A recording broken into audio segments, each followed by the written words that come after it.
On March 14, 1849, the county courthouse in Lowndes County, Alabama, was completely destroyed by fire. Officials labeled it an unfortunate accident, the result of a simple overturned lamp. But as investigators sifted through the ashes, they discovered something that didn't fit that narrative. In the basement, chained to iron rings bolted into the stone walls, were 3 sets of human remains. Along with the building, the county clerk's records from 1847 to 1849 were utterly destroyed. This included property deeds, marriage certificates, and most critically, the probate documents for the Sutton estate. For more than 100 years, descendants of old Lowndes County families have passed down whispers about the true events at Bell River Plantation during those 2 years. They've murmured about the twin daughters of Colonel Nathaniel Sutton, and about an enslaved man named Marcus, who somehow managed to document everything right before he vanished into thin air.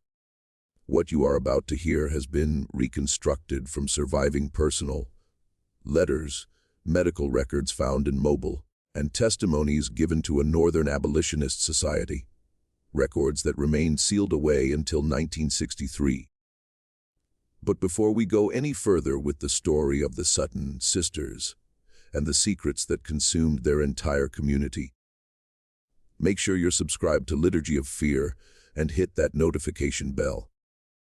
We explore the darkest corners of American history, the ones your textbooks won't touch. And while you're at it, leave a comment and tell us what state or city you're listening from. We genuinely love knowing where our audience is when they discover these forgotten pieces of horror. The truth about Bell River Plantation doesn't actually begin with that fire. It starts 2 years earlier, with a funeral, and with 2 women who had been raised to believe that survival meant maintaining absolute control. Back in 1847, Lowndes County was spread across some of the most fertile cotton-growing soil in all of Alabama. That black earth was the source of immense wealth, carving the landscape into sprawling kingdoms marked by white-columned houses, surrounded by fields that seemed to stretch on forever. The county seat, Hanville, sat right at the center of it all. A modest collection of brick buildings and dirt roads where planters would come to conduct their business, while their wives politely looked the other way, pretending not to know the true source of the family fortune. Bell River Plantation was located 8 miles south of town. You could only reach it by a private road that twisted through groves of water oak and crossed 2 separate tributaries of the Alabama River. Colonel Nathaniel Sutton had built the main house himself back in 1828. It was a grand, 3-story structure with 12 rooms, plus a separate kitchen building connected by a covered walkway. A quarter-mile behind the main house sat the slave quarters. 24 cabins arranged in 2 perfectly straight rows. They were positioned close enough so that labor could be summoned quickly, but far enough away that the colonel didn't have to hear the sounds of the lives he owned. The colonel had amassed his fortune through cotton, but his reputation came from something entirely different. He had served in the Creek War under Andrew Jackson, and he'd brought back from that experience a firm belief that human beings could be improved through careful breeding in exactly the same way one would improve livestock. His personal library was filled with medical texts from Philadelphia, agricultural journals from Virginia, and private correspondence with men at universities who shared his strong convictions about racial hierarchies and biological destiny. He kept incredibly detailed records, measurements, observations, genealogies that he had traced back 3 full generations. His neighbors considered him eccentric, but undeniably brilliant. The people he enslaved called him something else entirely, though never where white ears could hear them. The colonel never married. Instead, back in 1824, he had purchased an enslaved woman named Ruth from a Charleston trader. The bill of sale described her as being of uncommonly fair complexion and gentle bearing. In 1825, Ruth gave birth to twin daughters, Sarah and Catherine. The colonel raised them in the main house. He provided them with tutors from Mobile and dressed them in expensive clothing ordered from New Orleans. But he never freed them. He never once acknowledged them as his daughters in any legal document. Officially, on paper, they remained his personal property. It was an arrangement that granted him absolute authority over every single aspect of their existence. Sarah and Catherine grew up in a strange kind of isolation. They learned to read and write, to paint watercolors, and to play the pianoforte. They studied literature, mathematics, geography, and French. Yet they rarely, if ever, left the plantation grounds. The colonel carefully controlled who was allowed to visit and when, screening every potential social contact through his own rigid set of criteria. He told them they were special, that they had been given advantages which elevated them far above their station. But he also warned them that the world beyond Belle River would never understand or accept them. He taught them that safety could only be found in seclusion, that trust was a dangerous weakness, and that power, no matter how limited, was the only currency that actually mattered. The twins absorbed these lessons perhaps too well. Over time, they developed their own private language of glances and gestures, often finishing each other's sentences. Sometimes they would fall silent for days, communicating solely through notes they'd pass across the dinner table. They wore identical dresses, always in coordinating colors. Sarah in deep green, Catherine in midnight blue. They read the same books at the exact same pace. One would start at the front, the other at the back, until they met somewhere in the middle. They shared absolutely everything: hairbrushes, jewelry, secrets, and eventually something much darker. Their mother, Ruth, passed away in 1839. Officially, the cause was pneumonia.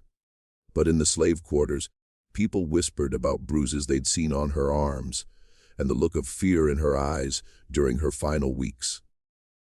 After her death, the colonel's grip on his daughters tightened like a noose. He installed locks on their bedroom doors that could only be opened from the outside. He demanded weekly written reports from them, detailing their activities, their thoughts, even their dreams. He began testing them, leaving valuables in plain sight to see if they would steal, introducing them to male visitors just to observe their reactions. He created situations deliberately designed to expose any hidden signs of rebellion.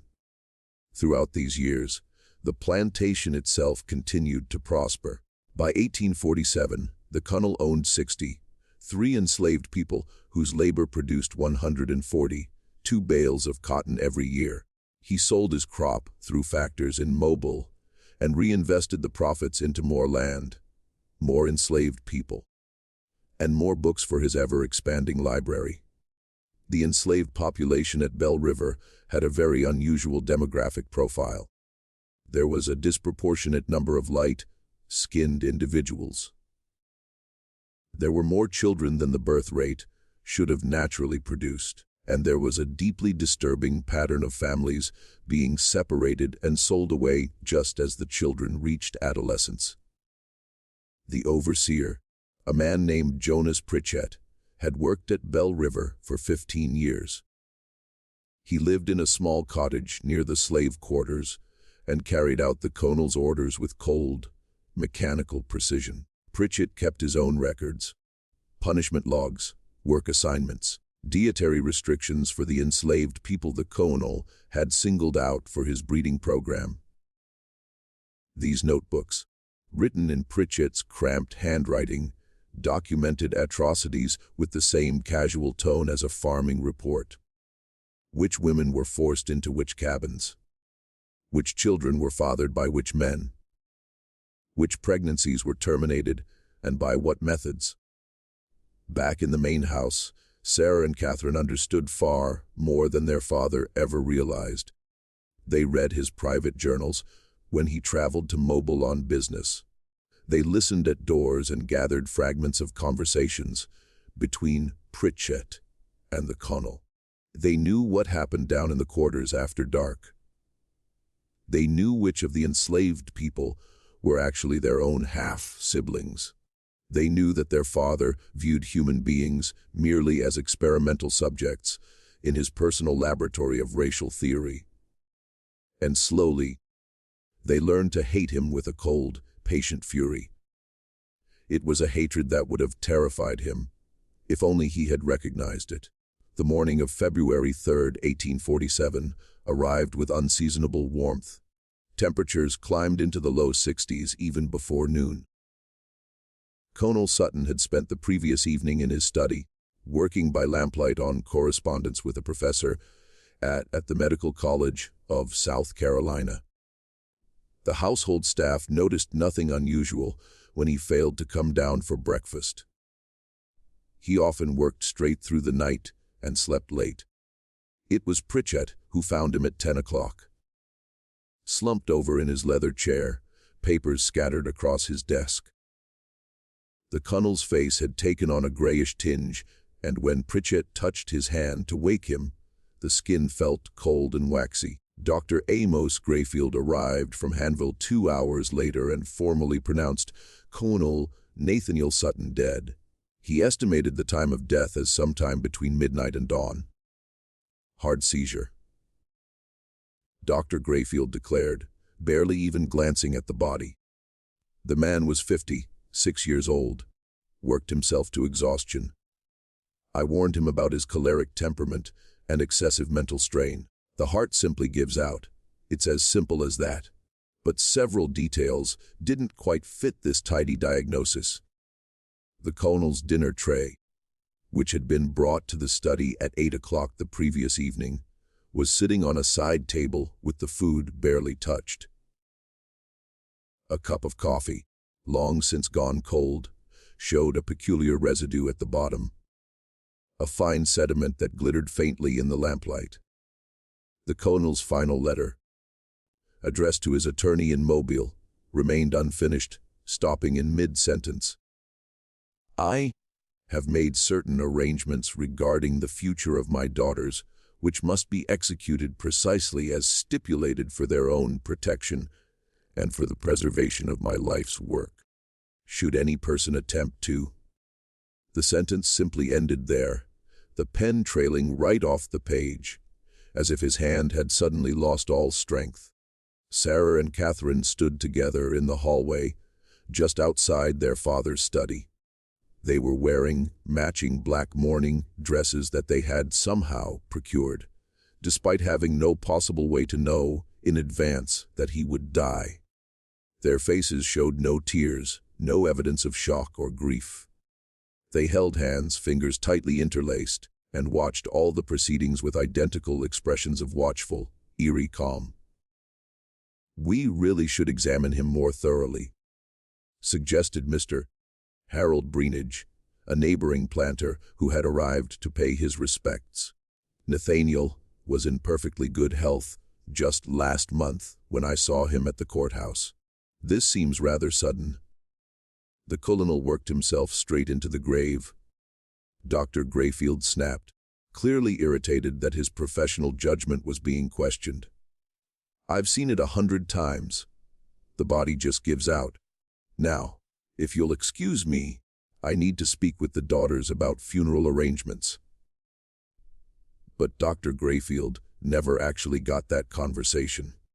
Sarah addressed him first, her voice perfectly modulated and cold as January rain.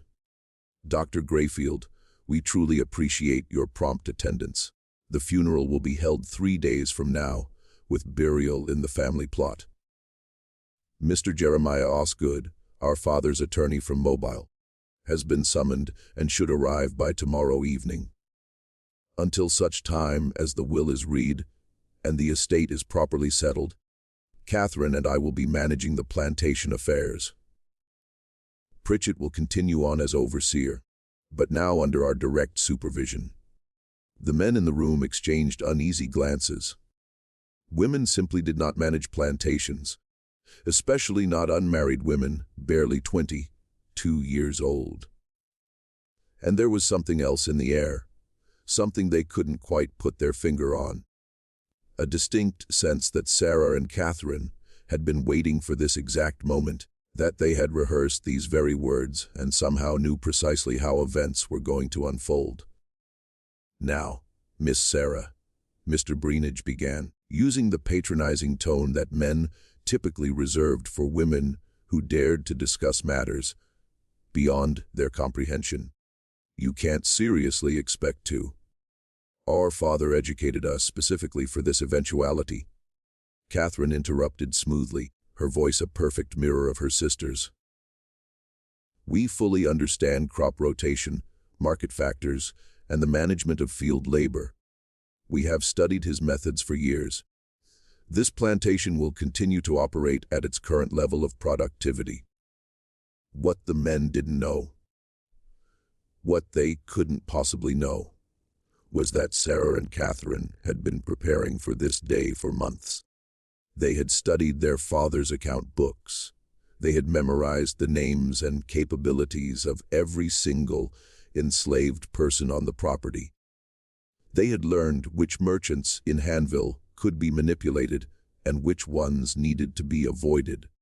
They had planned for every conceivable contingency, except for one, the specific contents of their father's last will and testament. The funeral took place on February 6th, under gray skies that threatened rain, but never actually delivered. 43 neighbors and business associates attended, gathering in the parlor where the colonel's body lay in a walnut casket lined with white satin.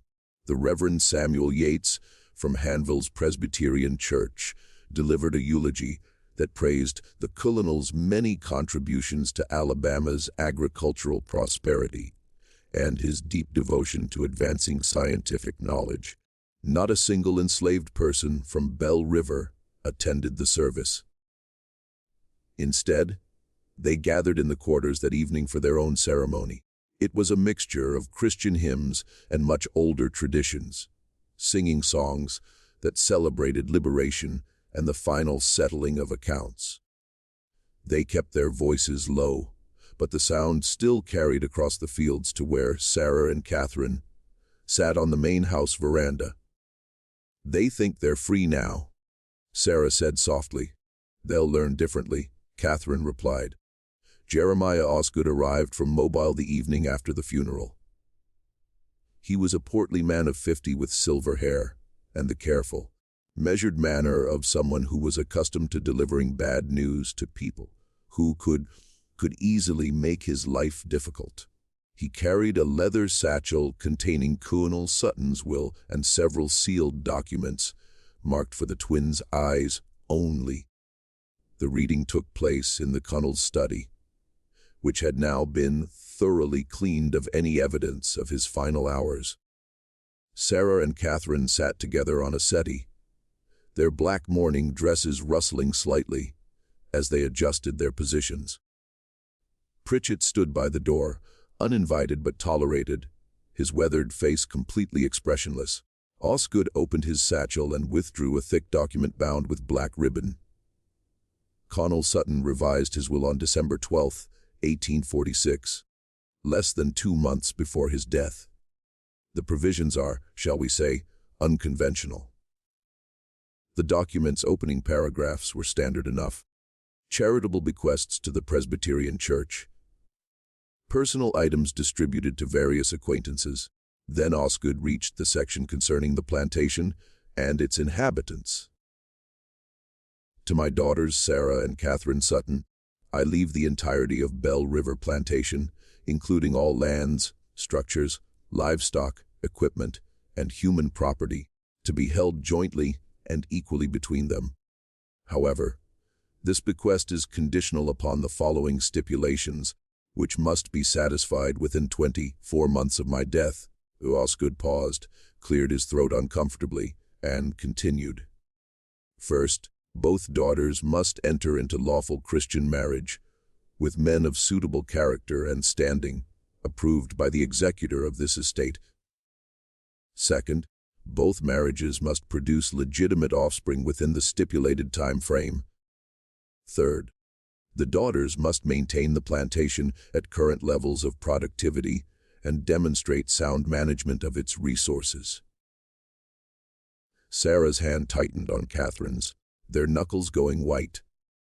Should these conditions not be met, Osgood Reed, his voice dropping even lower, Bell River Plantation and all its assets shall be sold at public auction, with proceeds distributed equally among the following charitable institutions. The list included agricultural colleges, medical societies, and organizations dedicated to the advancement of scientific understanding of human populations. It was the Colonel's final attempt to ensure that his ideology would outlive him. "There's more," Osgood said, withdrawing a second document. "A private letter addressed to you both." He handed the sealed envelope to Sarah, who broke the wax seal with her thumbnail. Inside, their father's handwriting covered 3 full pages of heavy cotton paper. Catherine leaned in close, and together they read it in silence. The letter explained the Colonel's reasoning with chilling clarity. He had observed their unnatural attachment to each other, their complete rejection of normal feminine interests in courtship and marriage. He had concluded that they would never voluntarily separate, never form appropriate alliances with men who could continue his work and properly manage his estate. So he had created a situation where they had absolutely no choice. Marry and procreate, or lose absolutely everything. But the letter's final paragraph contained something even more disturbing. "I have made arrangements to ensure you choose wisely. My network of correspondence extends throughout the state and beyond. They will be watching, reporting back on your conduct and your choices. Remember always that you are what I made you, and you cannot escape the fundamental truth of your nature, no matter how you might pretend otherwise. The blood that flows through your veins is both your privilege and your prison." Sarah folded the letter carefully and placed it back in the envelope.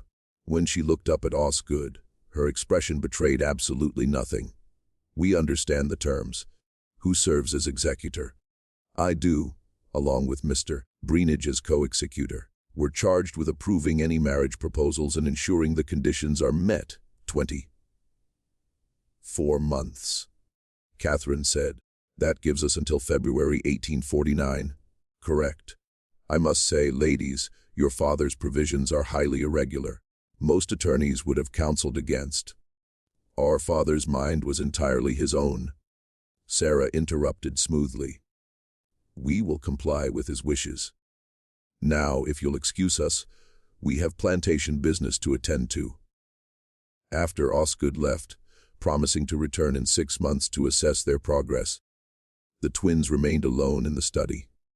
They sat in their father's chair, Catherine on the seat, Sarah perched on the armrest, and looked at the walls lined with journals and medical texts, at the ledgers that documented 2 full decades of human experimentation disguised as agricultural management. "We can't possibly find suitable husbands in 24 months, Catherine said finally. He knew that. He designed this specifically to fail. "Not if we control every single variable," Sarah replied. "Father taught us that much. He believed humans could be bred like livestock, that every aspect of reproduction could be managed and directed. We'll prove him right, just not the way he intended." "What are you suggesting?" Sarah stood and moved to their father's desk, pulling open the bottom drawer where he had kept his most private records. She withdrew a leather-bound journal and flipped it open to a page marked with a silk ribbon. Father's breeding logs. He documented absolutely everything. Which combinations produced which results. Which bloodlines he considered superior. Which individuals he designated for his program. Catherine joined her, reading over her shoulder. The entries were clinical, utterly dehumanizing, describing people as if they were nothing more than cattle. Purchased male, approximately 25 years, from Williamson Estate. Good teeth, strong back, quick to learn tasks. Letters visible on back indicate prior ownership in Virginia. Paired with female number 4. Results: 1 male child sold 1837. 1 female child retained for future breeding. He was a monster, Catherine whispered. He was, Sarah agreed, but he was also thorough. And somewhere in these records is the solution to our problem. Over the following weeks, Sarah and Catherine immersed themselves in their father's documentation. They discovered the full, horrifying scope of his obsessions. Journals spanning 20 years. Detailed genealogies. Physical measurements. Observations on temperament and capability. He had treated Bell River as his personal laboratory, and its enslaved population as experimental subjects, all in service of his twisted theories about racial hierarchies and human improvement. But buried within that documentation, they found something completely unexpected. Evidence of intelligence, resilience, and resistance among the very people their father had tried so hard to reduce to mere data points. Enslaved people who had taught themselves to read despite strict prohibitions. Women who had used herbs and folk knowledge to control their own fertility, quietly and effectively subverting the Conal's breeding program. Men who had sabotaged equipment and slowed productivity in ways that could be made to look accidental. Their father had noted all of these deficiencies, without ever recognizing them as what they truly were: acts of rebellion. One name appeared repeatedly in the later journals, always with annotations of frustration. Ruth, their mother. The Conal had purchased her expecting a compliant bearer of children for his experiments. Instead, he had found a woman who resisted him in subtle, persistent ways, teaching her daughters to read when he was away, whispering to them about the life she had known before slavery, planting seeds of doubt about his absolute authority. She tried to protect us, Catherine said, tracing her finger over their mother's name in the ledger, even when she couldn't save herself. Then we owe her more than mere survival, Sarah replied. We owe her victory, but victory required resources and time, and one more element they did not yet possess: a man they could control completely, someone whose presence would satisfy the letter of their father's will while violating its spirit entirely. The solution arrived in late April, though they didn't recognize it at first. The spring auction in Haynesville drew sellers and buyers from all across central Alabama, transforming the courthouse square into a marketplace of human misery. Enslaved people stood on a raised platform, while white men examined them like livestock, checking teeth and muscle tone, asking invasive questions about work history and health. The air smelled of dust and sweat and sheer terror. Sarah and Catherine, attended with Pritchett, ostensibly to purchase additional field hands for the expanded acreage they planned to cultivate. They wore their black veils, still in mourning, which gave them a degree of anonymity in the crowd and allowed them to observe, without being observed too closely themselves. The morning sales proceeded predictably. Field workers going to plantation owners, domestic slaves to town families, children torn from their parents and sold away to different buyers. Then, shortly before noon, something unusual appeared on the auction block. Next lot. The auctioneer called out. Property of the Granville estate, recently deceased. One male, age approximately 28, name of Marcus. Got his letters, can figure, worked as a house servant and tutor to the Granville children. No history of rebellion, no attempts to run. Starting bid, $1,000. Marcus stood on the platform with straight posture and a level gaze, neither defiant nor submissive. He wore clean but worn clothing, and his hands, The hands of someone who worked with ledgers rather than cotton. Showed no calluses. His skin was several shades lighter than most of the people sold that morning, suggesting mixed ancestry. But what caught Sarah's attention was something else entirely. The way he scanned the crowd. Not with the defeated resignation she would have expected, but with calculation, as if he was evaluating potential buyers just as carefully as they were evaluating him. Educated slaves are a risk. Someone in the crowd called out. Gets ideas above his station. Perfect for a household that needs bookkeeping done. The auctioneer countered smoothly. How many of you can balance your own accounts? Here's a man who can do it for you. Now, do I hear 1,000? The bidding opened slowly. Most planters didn't want an educated male slave. Too much potential for trouble. For reading abolitionist newspapers.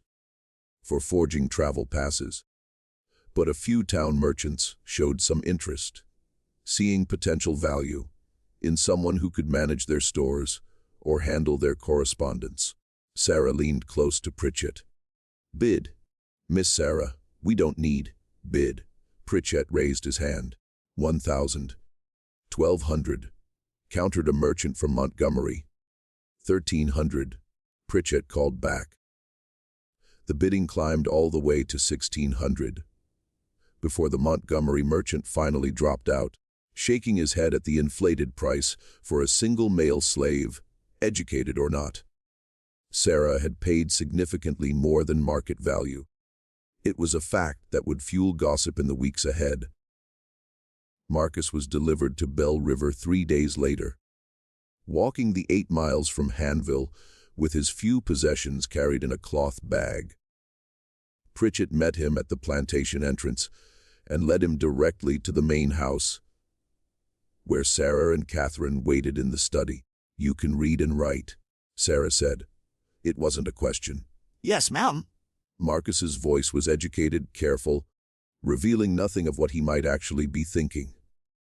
You tutored the Granville children. What did you teach them? Reading, writing, arithmetic, some geography and history. Whatever their father requested. Catherine circled him slowly, appraising. The Granvilles were known abolitionists, Quakers, I believe. They allowed their slaves to be educated. For the first time something flickered in Marcus's eyes. Wariness, perhaps, or recognition that this conversation was far more complicated than it appeared. Miss Seckert, Granville believed all people possessed souls and minds worthy of development, ma'am. And you? Sarah asked. What do you believe? I believe I'm standing in front of 2 women who paid far too much for me and who clearly have something specific in mind beyond simple field labor. The twins exchanged glances. Their father had taught them to view enslaved people as objects, incapable of analysis or autonomous thought. Marcus had just demonstrated both within 30 seconds. We have an unusual situation, Sarah said carefully. Our father died recently, leaving conditions on our inheritance that require creative solutions. We need someone educated, discreet, and capable of understanding complex arrangements. What kind of arrangements? The kind that must remain private within this household. Catherine replied. You'll live here in the main house, not the quarters. You'll have access to our father's library. You'll be treated well, fed properly, given freedoms that would be extraordinary anywhere else. But in exchange, you will do exactly what we say, when we say it, without question or hesitation. Marcus was silent for a long moment. When he finally spoke, his voice was very quiet. And if I refuse these unnamed terms, then you'll be sold south, Sarah said flatly, to the cotton plantations in Mississippi, where educated slaves are worked to death in the fields, specifically to break them of any intellectual pretensions. I can have you on a boat within a week. It wasn't an empty threat, and Marcus clearly knew it. What do you want from me? That depends, Catherine said. Can you keep secrets, even ones that could be used as weapons? I've kept secrets my entire life, ma'am. Had to survive. Sarah walked to the window, looking out across the plantation grounds. Our fathers will require us to marry within 24 months or lose everything. But we have no intention of submitting to marriages arranged by men who view us as property to be managed. So we're going to subvert the terms while technically fulfilling them. I don't understand. You will, Catherine said. But first, we need to know if you can be trusted completely and absolutely. Over the following days, Sarah and Catherine tested Marcus in ways both subtle and overt. They gave him access to their father's library and watched what he chose to read. They asked his opinions on political matters and listened for any hints of abolitionist sympathies. They observed how he interacted with the other enslaved people at Bell River. Whether he attempted to organize or agitate, Marcus proved remarkably adaptable. He kept mostly to himself, spoke carefully, and demonstrated an intelligence that had clearly been honed through years of navigating dangerous social terrain. He understood perfectly that educated slaves existed in a precarious position, valuable enough to be kept, dangerous enough to be feared. What the twins didn't know, what they couldn't possibly know yet, was that Marcus had his own secrets and his own agenda. The Granvilles had indeed been Quakers with strong abolitionist leanings. More than that, they had been part of an informal network that collected testimony from enslaved people about the brutal realities of plantation life. Marcus had spent 5 years documenting atrocities, recording names and dates and details in a coded shorthand that he had developed himself. When the Granvilles died, both within a week of each other from fever, their relatives had sold off the entire estate, including Marcus, before anyone could discover the trunk hidden in the root cellar. It contained years of carefully preserved evidence. Marcus had managed to retrieve his most important notebooks just before the sale, hiding them inside a hollowed-out Bible that no white person would ever bother to inspect. He had been bought and brought to Bell River, expecting another long period of careful observation and documentation. Instead, he found himself at the center of something far stranger and potentially far more dangerous. By mid-May, the arrangement had been clarified. Marcus would serve as the twins' private secretary, managing household accounts and correspondence. But more than that, he would be their confidant in a scheme they hadn't yet fully explained. Sarah revealed their plan one evening in early June, after the house slaves had retired to their quarters, and the three of them were alone in the study. Our fathers will require us to marry and bear children within 24 months, she began. The executors must approve our choice of husbands, men of suitable character and standing. But the will says nothing about the husbands being suitable for us, only that they meet certain external criteria. I'm not following, Marcus said. Catherine smiled, and there was something almost feral in it. We're going to marry men we can control completely. Elderly men, or sickly ones, or men so desperate for the connection to a wealthy plantation that they'll agree to any terms. Men who will give us legal legitimacy without interfering in how we actually run Bell River. And the children? Marcus asked, though he was beginning to understand. Biology is biology, Sarah said bluntly. Our father spent 20 years proving that lineage can be strategically managed. The executors need to see marriages and pregnancies. They don't need to see what happens behind closed doors. The full implications hit Marcus like ice water. They wanted him to father their children, to create the appearance of legitimate heirs, while the twins maintained control through marriages that existed only on paper. You're asking me to commit an act that could get all of us killed, he said slowly. If anyone ever discovered, no one will discover. Catherine interrupted. We control this household completely. The marriages will be arranged carefully.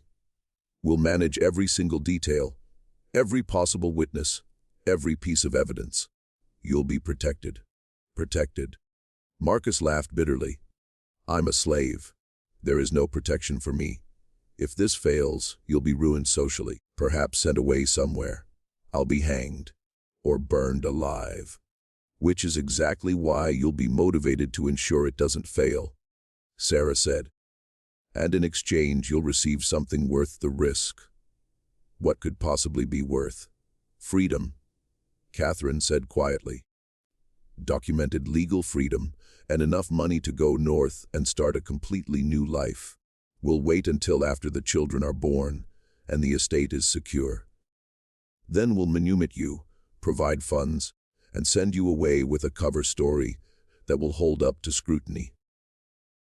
Marcus looked between them, searching for any hint of deception or false promises. And if I refuse? You won't, Sarah said with absolute certainty. Because you want freedom more than you fear death, and you're smart enough to recognize this as your only real chance. She was right, and he knew it. But there was something else at play here, something the twins hadn't considered. Marcus saw in their scheme not just a path to his own personal freedom, but an opportunity.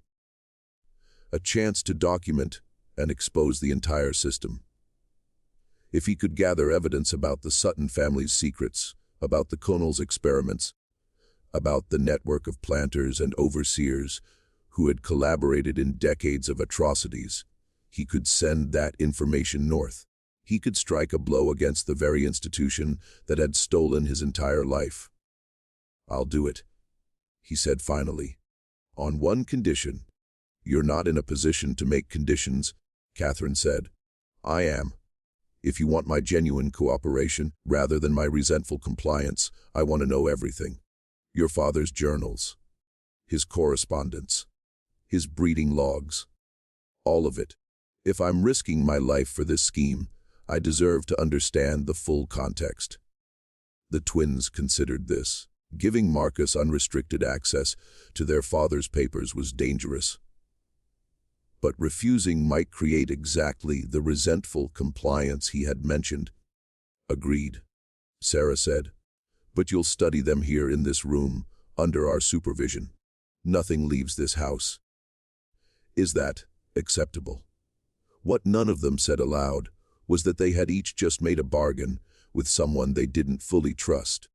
They were gambling their futures on a deception so audacious, it could only succeed if every single element aligned perfectly. And in Lown County, Alabama in 1847, perfection was in very short supply. The summer months brought oppressive heat to Bell River, the kind of heat that made the air feel thick as syrup and turned every physical task into an ordeal. But inside the main house, behind closed shutters and drawn curtains, a different kind of pressure was building. Sarah and Catherine began their search for suitable husbands, with the same cold calculation their father had taught them. They needed men who met the executor's criteria for character and standing, while simultaneously being vulnerable enough to manipulate. They compiled a list from Osgood's suggestions and their own observations of Lowndes County society.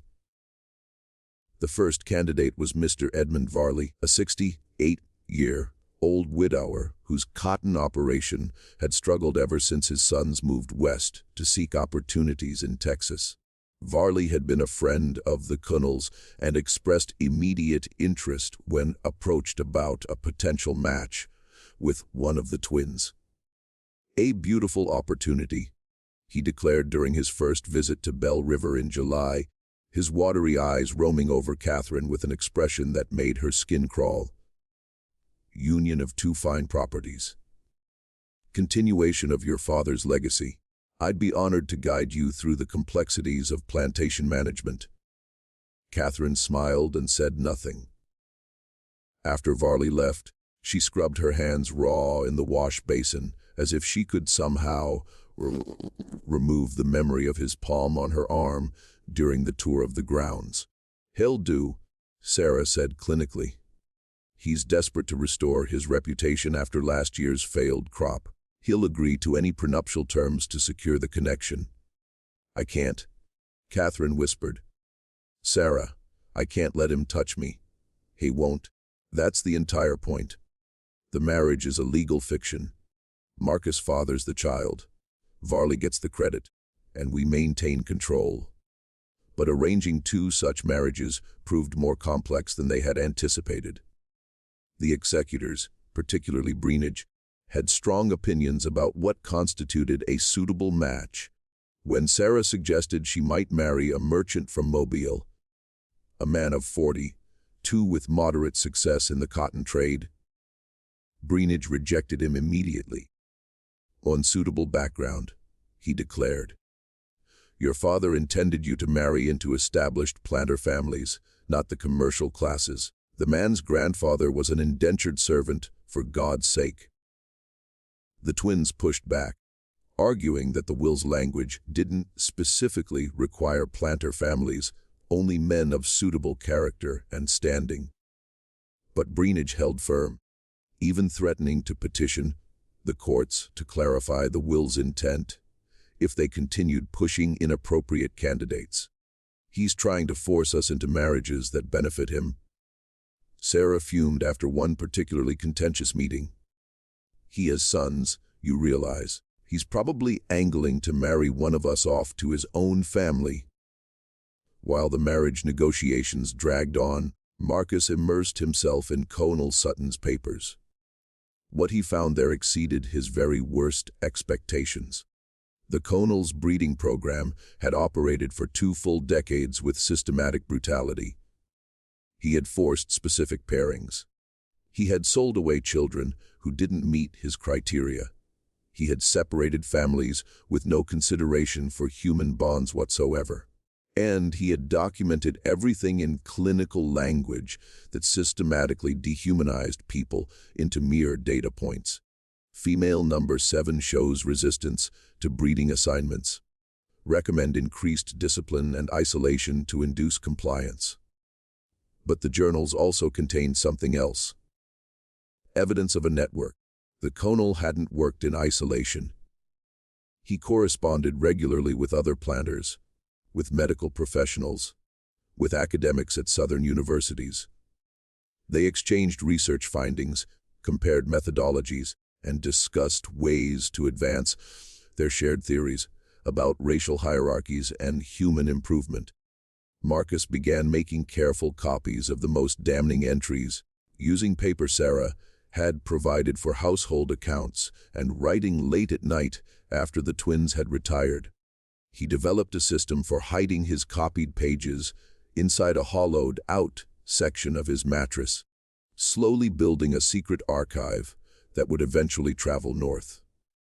But he also began to notice something that the twins never mentioned, a pattern of illness among Bell River's enslaved population. In late July, 3 women in the quarters developed troubling symptoms: lesions, fever, progressive weakness. Pritchett reported it casually, suggesting they be isolated and given minimal care until they either recovered or died. But Marcus had read the Colonel's private medical notes and recognized exactly what he was seeing. Syphilis. The Colonel had infected multiple women, either deliberately as part of his so-called research or through his systematic sexual abuse. Now the disease was spreading through the quarters, passed between couples, transmitted from mothers to their infants. Marcus brought his findings to Sarah and Catherine one evening, laying out the medical texts he had found with their father's annotations. Your father gave them syphilis. Either he contracted it himself and spread it, or he exposed them deliberately. The journals suggest both, and it's killing them. Catherine's face went pale. How many? At least 7 showing symptoms now. But syphilis can remain dormant for years. There's no way to know how many are truly infected without a proper medical examination. And even then, he trailed off, the sheer futility evident. Sarah stood abruptly and walked to the window, her back rigid. Can it be treated? Mercury treatments, sometimes. But they're almost as dangerous as the disease itself. And expensive. And they would require a doctor willing to treat enslaved people properly. Which, he didn't need to finish that sentence either. Do it anyway, Sarah said without turning around. Purchase whatever medicines are needed from Mobile. Have a doctor come out. And if he refuses to treat them adequately, find someone who will. Miss Sarah, the cost. I don't care about the cost. Our father did this. We are not going to let them die from his depravity. It was the first real crack in the facade that Marcus had seen. The first indication that the twins might be motivated by something beyond mere self-preservation. He filed it away as valuable intelligence. Dr. Grayfield arrived 2 days later, thoroughly irritated at being summoned all the way out to treat slaves. He examined the sick women with barely concealed disgust, confirmed the diagnosis, and prescribed mercury treatments with the cheerful confidence of someone who didn't particularly care whether the patient actually survived. Course of treatment takes months, he said, washing his hands in the basin a house servant provided. Can't guarantee results. Frankly, might be more economical to just isolate them and let nature take its course. Replace them with healthy stock. We'll take your prescription, Catherine said coldly. And we'll need you to examine the entire slave population, everyone. Identify all potential cases. Grayfield's eyebrows rose. That's 40+ people. The expense is ours to bear. When can you begin? The examinations took place over 3 days in August, conducted in a cabin that Pritchett had cleared for the purpose. Grayfield worked with mechanical efficiency, noting symptoms in a ledger and dispensing diagnoses with the bedside manner of a livestock inspector. The final count was even worse than Marcus had feared. 14 confirmed cases, another 8 probables. Nearly a third of Belle River's enslaved population had been infected by the Conal's systematic abuse. Sarah and Catherine absorbed this information in silence. Then Sarah made a decision that would have shocked their father and deeply confused their neighbors. We're treating all of them, she announced. Purchase the mercury, the bandages, whatever else is needed. Improved rations for the sick. They need strength to survive the treatment. Reduced work quotas. And Marcus, you will oversee the treatments. Keep detailed records of who receives what and their progress. Miss Sarah, Pritchett objected. This is going to cost thousands of dollars and reduce productivity significantly. Your father would never. Our father did this to them. Catherine interrupted sharply. We're correcting his damage. The expense is irrelevant. What the twins didn't articulate, even to each other, was the complex motivation behind their decision. Partly, it was pragmatic. Dead slaves couldn't work, and the plantation's value depended entirely on its labor force. Partly, it was guilt, recognizing their own complicity in their father's system, even as they had been his victims. But partly, it was something else entirely. Something neither of them wanted to examine too closely. The growing recognition that their father's greatest crime wasn't the specific atrocities he had committed, but the fundamental belief that other people existed only as instruments for his purposes. They had been raised to think the same way. Now, confronted with the human cost of that worldview, they were being forced to choose what kind of people they would actually become. Marcus watched these developments with growing confusion. He had expected to find monsters at Belle River, people who viewed him as less than human. Instead, he had found 2 women who had been made into something twisted by their father's abuse and who were now struggling to untangle their own humanity from the poison he had fed them. It didn't make them allies. It didn't mean he trusted them. but it complicated his simple narrative of oppressor and oppressed in ways that made his documentation far more difficult. While Marcus grappled with moral complexity, the marriage negotiations reached a crisis point. In September, Breenage arrived at Bell River with a proposal. His nephew, Thomas Breenage, aged 34, recently returned from New Orleans where his cotton brokerage had failed due to what was delicately termed unfortunate investments. Thomas needed a fresh start and a wealthy connection. Sarah needed a husband the executors would approve. Perfect match, Breenage declared, having already decided the matter. Thomas has impeccable breeding, understands plantation management, and will provide the steady male guidance you require. Sarah met Thomas twice before reaching her conclusion. He was weak, vain, and deeply in debt, which made him absolutely perfect for her purposes. "I'll agree to the match," she told Breenage, "under specific conditions. A prenuptial contract giving me sole management of Bell River. Thomas receives an annual income, but no decision-making authority over plantation operations, and the marriage doesn't take place until my sister's match is also arranged. Those terms are highly irregular. Those terms are non-negotiable." Thomas is desperate enough to agree. "We both know it."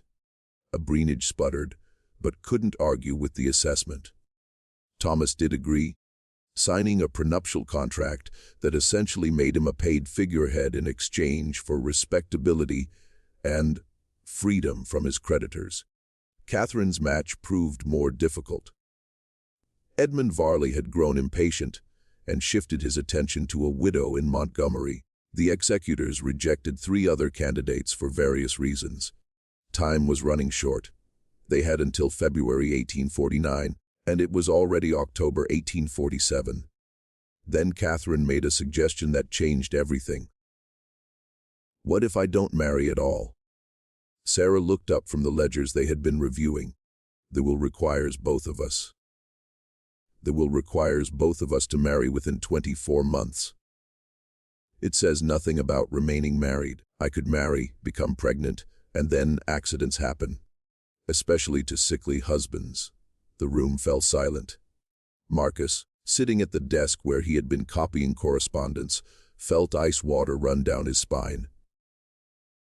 "You're suggesting murder," he said quietly.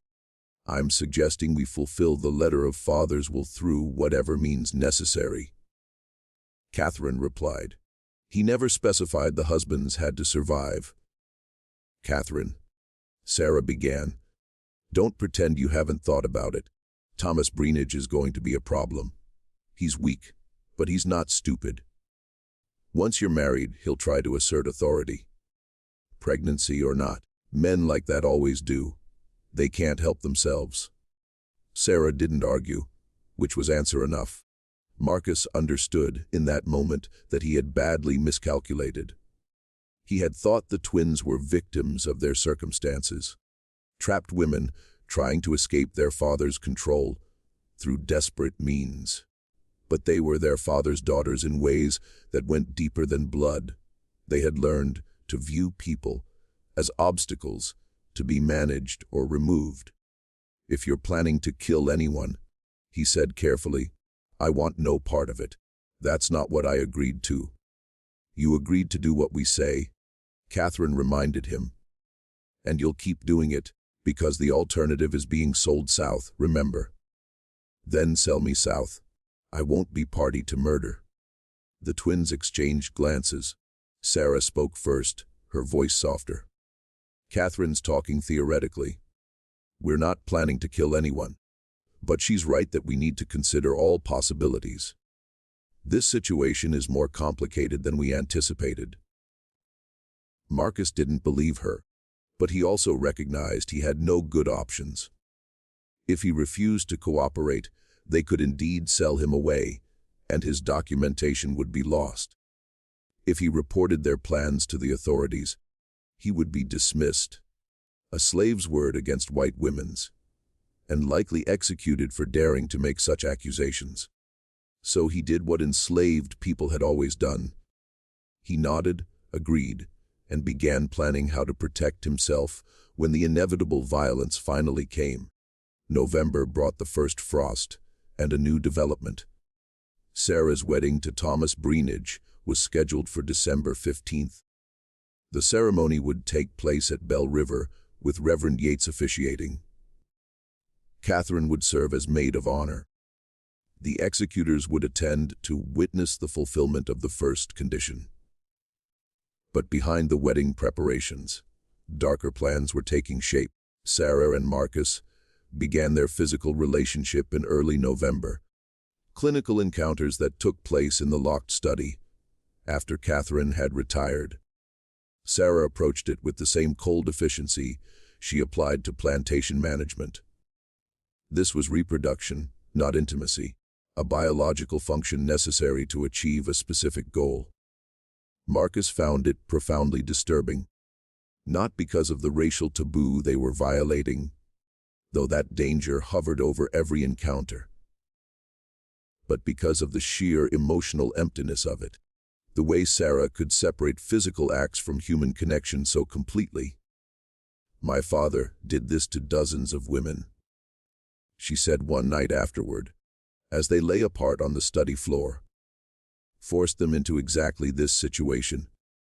And I swore I'd never be like him. Yet here I am." "You're not forcing me," Marcus said, though it wasn't entirely true. The threat of being sold south hung over everything. "Aren't I? You're enslaved.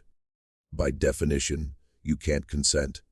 I tell myself this is different because I'm offering you freedom afterward, because we're partners in this deception.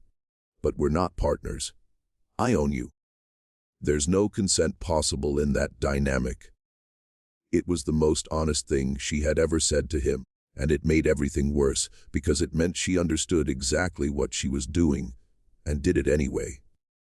By mid-November, Sarah was pregnant. Dr. Grayfield confirmed it during a visit to check on the syphilis treatments. The executors were delighted. One condition satisfied. One more to go. Thomas Breenidge, who had arrived at Bell River 2 weeks earlier to prepare for the wedding, accepted the news with the oblivious pleasure of a man who believed his own virility explained everything. Catherine's situation remained unresolved. She had rejected 6 potential husbands, frustrating the executors and running the calendar dangerously close to the deadline. Then, in early December, she made an announcement. "I've found someone acceptable. Mr. Lawrence Kemper, widower, age 51, with a small plantation in Wilcox County. Moderate means, respectable reputation, no children from his first marriage." "I'll need to meet him," Breenidge said. "Of course. He'll visit next week." Lawrence Kemper arrived on December 8th, a thin, nervous man with graying hair and a persistent cough that strongly suggested consumption. He spoke very little, deferred to Catherine constantly, and seemed pathetically grateful for her attention. "He's perfect," Catherine told Marcus after Kemper had left. "D'ing slowly, desperate for companionship, and far too weak to assert any authority. The executors will approve him because he meets their surface criteria, and he'll be dead within a year, leaving me a widow free to do as I please." "You're going to let him die of consumption?" "I'm going to let nature take its course." "Is that murder, Marcus? Marrying a sick man knowing he won't survive?" Marcus had no answer. It didn't sound like moral evasion. Sarah's wedding took place on a cold, clear December day. 40 guests attended, filling Bell River's parlor with the smell of perfume and wood smoke from the fireplaces. Reverend Yates performed the ceremony with his usual ponderous solemnity. Thomas Breenidge looked immensely pleased with himself, clearly believing he had secured a valuable prize. Sarah wore a dress of ivory silk that Catherine had sewn herself, and her expression throughout the entire ceremony was as blank as a porcelain doll's. Marcus watched from the back of the room, technically serving as additional household staff for the event. He saw Sarah speak her vows without hesitation, saw her accept Thomas's kiss with perfect composure, saw her smile and accept congratulations from guests who had absolutely no idea what kind of performance they were witnessing. That night, after the guests had departed and Thomas had drunk himself into a stupor in his new quarters, Sarah came to the study where Marcus waited. "It's done," she said simply. "The first condition is satisfied, and Thomas will do as he's told. I made that very clear during our wedding night conversation. He gets a comfortable life, an annual income, and the appearance of authority. In exchange, he stays out of my way and doesn't ask questions about how this plantation operates." He agreed to that. He agreed to avoid being exposed as a fraud who embezzled from his business partners in New Orleans. "I purchased his cooperation with threats, Marcus, the same way I purchased yours. I'm my father's daughter. Remember." The bitterness in her voice was new, and Marcus recognized it as dangerous. Sarah was beginning to hate herself for what she was becoming, which meant she might do something unpredictable. Either to prove she was different from her father, or to prove she didn't care. Catherine's wedding was scheduled for January 20th, 1848. The executors approved Lawrence Kemper after minimal scrutiny. His background checked out. His property holdings were legitimate, and his desperate eagerness to remarry blinded them to any potential issues. But in the weeks between the two weddings, something shifted at Bell River. The house staff began whispering about arguments between the twins. Raised voices behind closed doors. Pritchett reported that both women seemed unusually distracted, making decisions about plantation management and then countermanding them just hours later. Marcus knew exactly what was happening. The strain of maintaining their deception, combined with Sarah's growing self-loathing and Catherine's increasingly cold calculation, was fracturing their previously united front. It all came to a head the night before Catherine's wedding. Marcus was in the study working on his secret documentation when he heard screams from upstairs. He rushed up to find Sarah and Catherine in Sarah's bedroom. Catherine with blood running from her nose. Sarah with fresh scratch marks on her face. "She wants to kill him," Sarah shouted when she saw Marcus. "Not just let him die, actually poison him. He's dying anyway," Catherine screamed back. "Why wait? Why risk him changing his mind about the marriage terms? We dose him with arsenic. He's dead in 6 months. I'm a widow and pregnant, and we're done with all of this." "Because that makes us murderers." "Actual, deliberate murderers." "We're already murderers. Or had you forgotten the coffee you served father the night he died?" The room went absolutely silent. Marcus stared at the twins, understanding flooding through him with sickening clarity. "You killed your father," he said. Sarah sank onto the bed, her face in her hands, arsenic mixed with powdered glass. In his coffee. Small amounts over 3 weeks. It made it look like heart failure. Dr. Grayfield never suspected because he wanted to believe it was natural causes. "We had to," Catherine said, her voice defiant. He was going to sell Marcus and 3 other slaves to a trader from Mississippi. We overheard him making arrangements, and he was planning to force us into marriages with men he had selected. Men who would have helped him continue his breeding program. We had no choice. "There's always a choice," Marcus said quietly. "Easy for you to say," Catherine snapped. "You're not trapped in a cage built by a man who viewed you as a biological experiment. I'm trapped in a cage too, just a different kind, and I've never killed anyone to escape it." The argument might have continued, but they heard footsteps on the stairs. Thomas, stumbling drunkenly toward his wife's bedroom. The 3 conspirators fell silent, listening to him curse as he fumbled with the door handle, then give up and shuffle away. After he had gone, Sarah spoke quietly. "We can't do this again, Catherine. If you poison Lawrence, it's over. Someone will notice. Someone will investigate. And all of this, the plantation, our freedom, Marcus documentation, all of it will be destroyed. Then what do you suggest? We're running out of time. We wait. We let nature take its course with Lawrence. We endure, and when it's finally over, when we've satisfied Father's conditions and secured the inheritance, then we decide who we want to be." Catherine didn't answer immediately. When she did, her voice was tired. "I don't know if I can endure anymore. I don't know if there's anything left of me to save." Marcus, watching them, realized he had been documenting the wrong story. He had focused on the Conal's atrocities, the systematic abuse, the breeding program.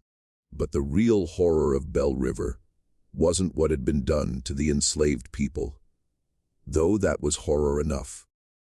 It was what had been done to the twins themselves. The way their father had twisted them into weapons and then aimed them at each other.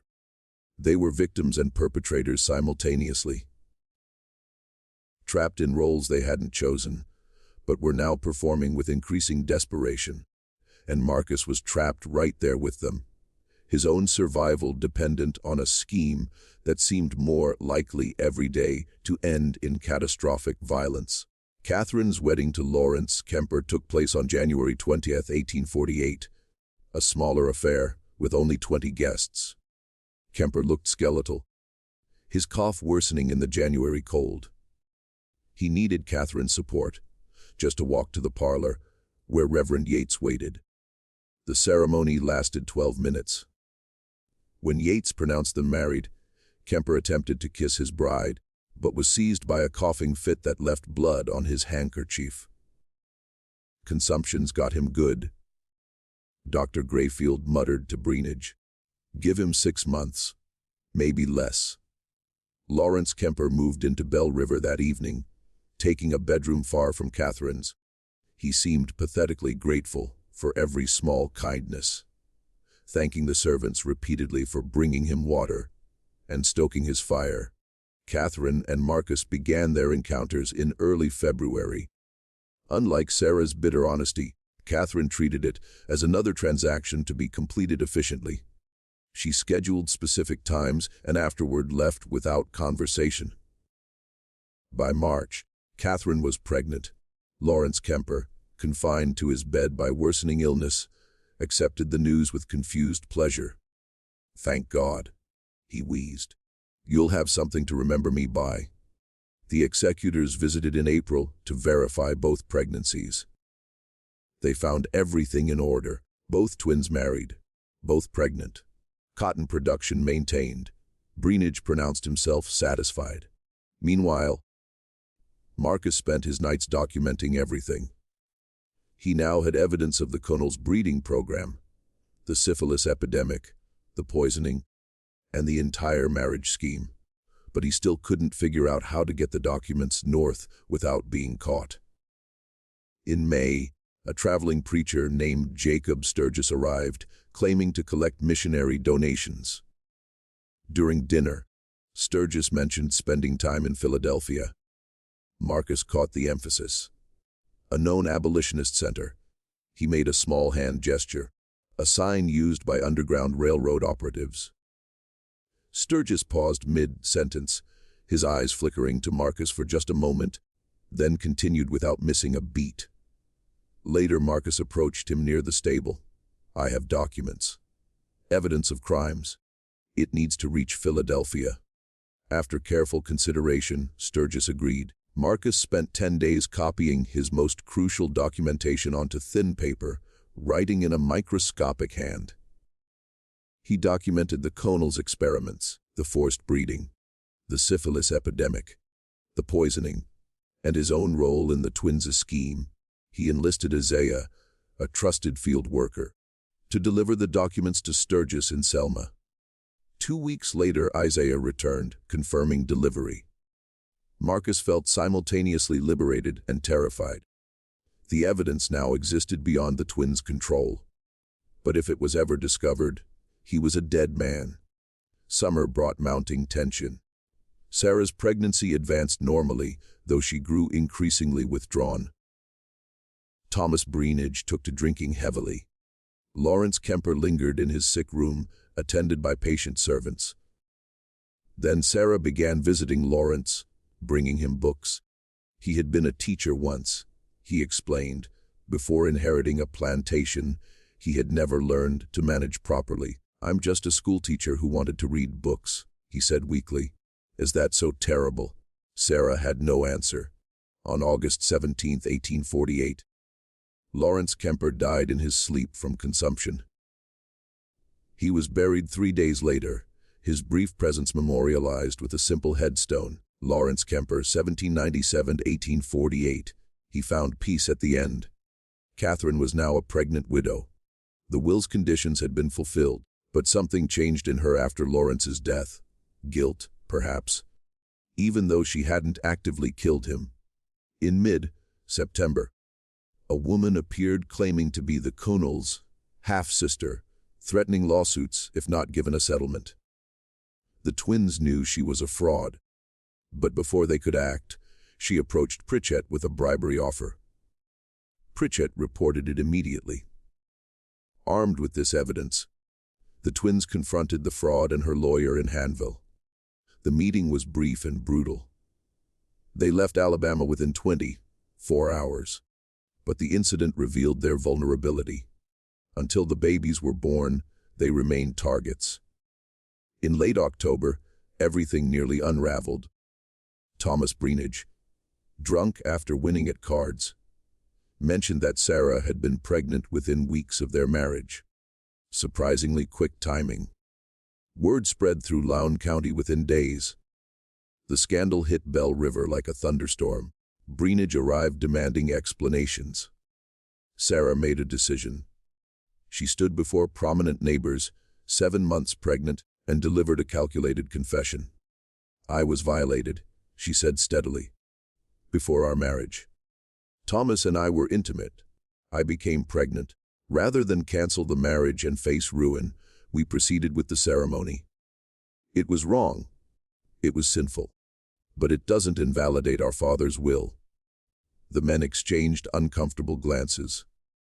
Premarital intimacy was scandalous, but not unprecedented. Sarah's frank admission made the story believable, a lie that protected the greater deception underneath. "What about your sister?" Breenidge asked. "Catherine's situation is entirely proper." Breenidge studied her carefully, but had no evidence to disprove her story. "This matter is closed," he declared finally.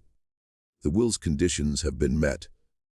After everyone left, Sarah collapsed in the parlor, her composure finally breaking. Sarah went into labor on November 14, 1848. The labor lasted 18 hours. At dawn on November 15th, a baby's cry pierced the morning silence. "A girl," the midwife announced. Small but healthy.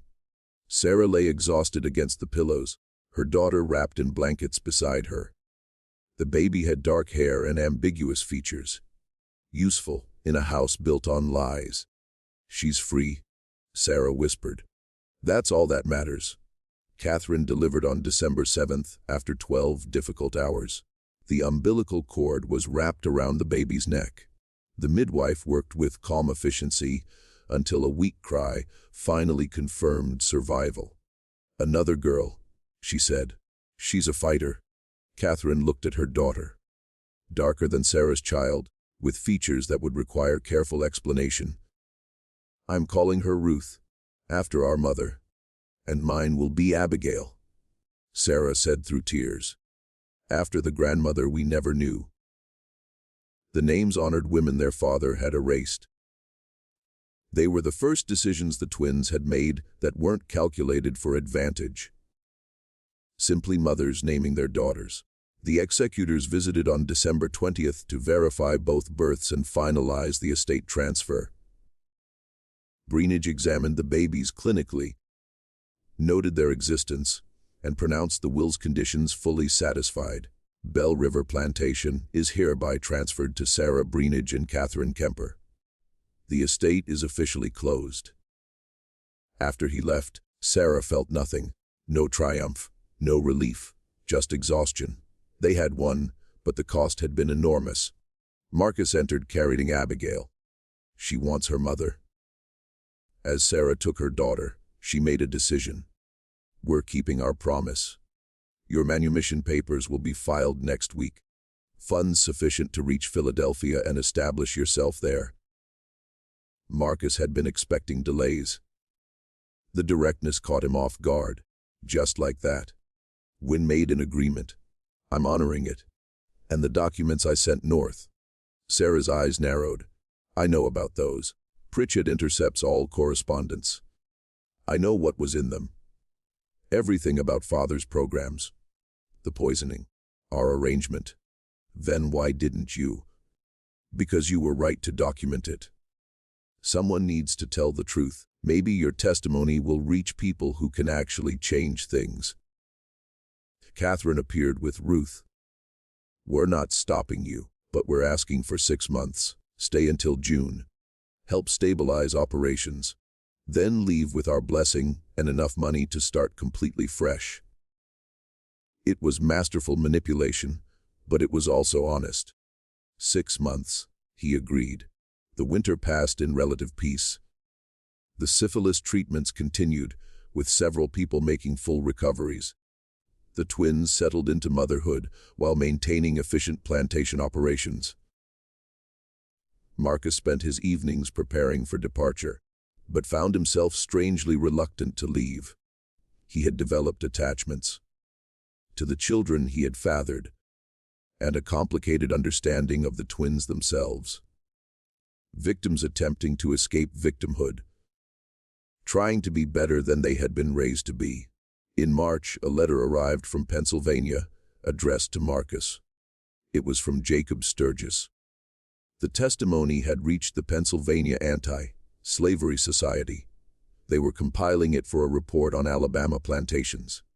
Father's legacy will be exposure and condemnation, Sarah said quietly. Everything he believed will be used as evidence of the system's depravity. He was a monster, Marcus said. I know, but he was also my father. They moved Marcus's departure up to mid-April. The night before he left, Sarah called him to the study. I've been thinking about what we did, she said.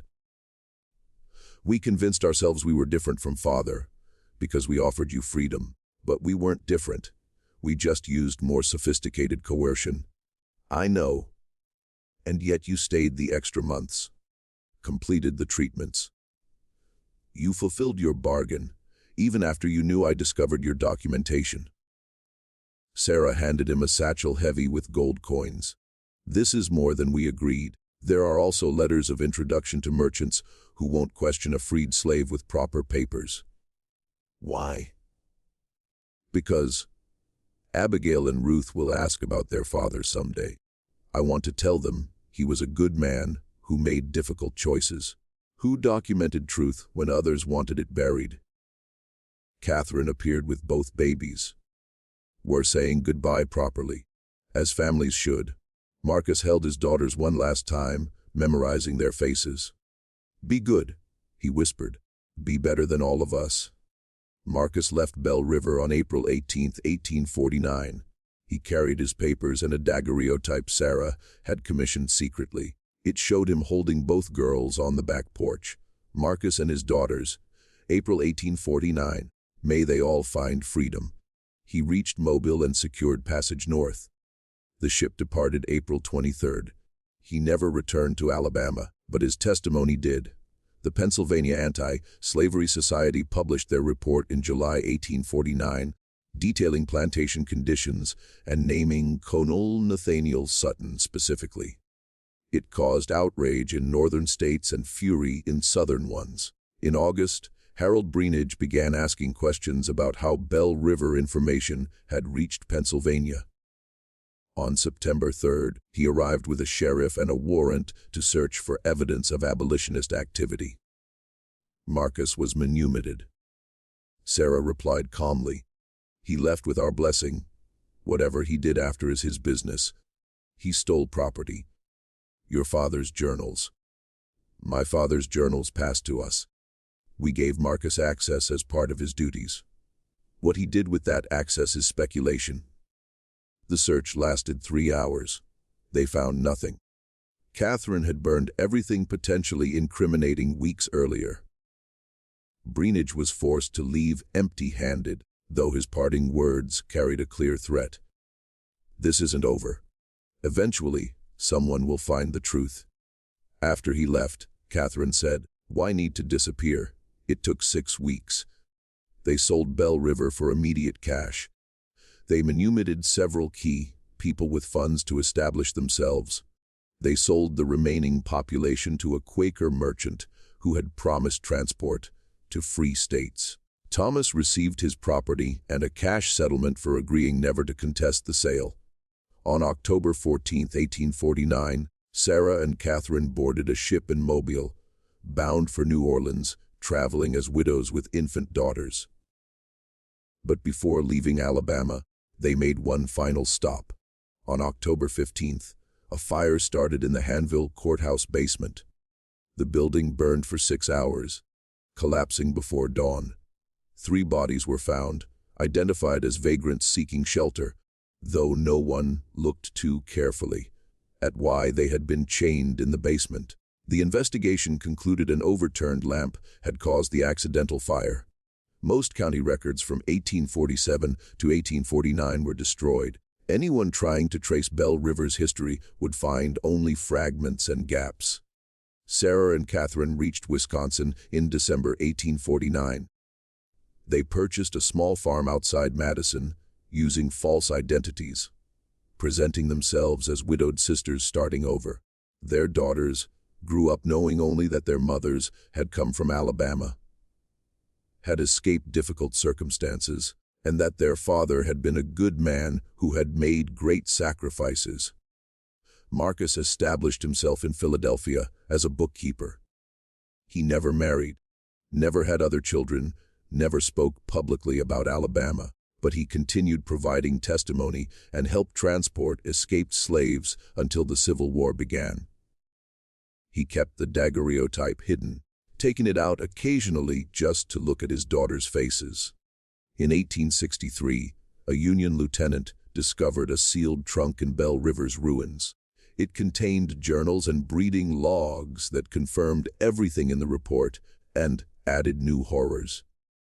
The documents became part of the case for why slavery needed complete abolition. Colonel Nathaniel Sutton's legacy became exactly what his daughters had predicted. Exposure, condemnation, evidence of systematic evil. But the full truth about Sarah and Catherine, about Marcus and the children, remained hidden in burned records and carefully constructed lies. The courthouse fire was never solved. The bodies never identified. The documents never recovered. And the truth about the Alabama twin sisters, who shared one male slave between them until they both got pregnant, remained buried in ash and silence for over a century. Some historians claim the story is fabricated, that no records exist to support the alleged events.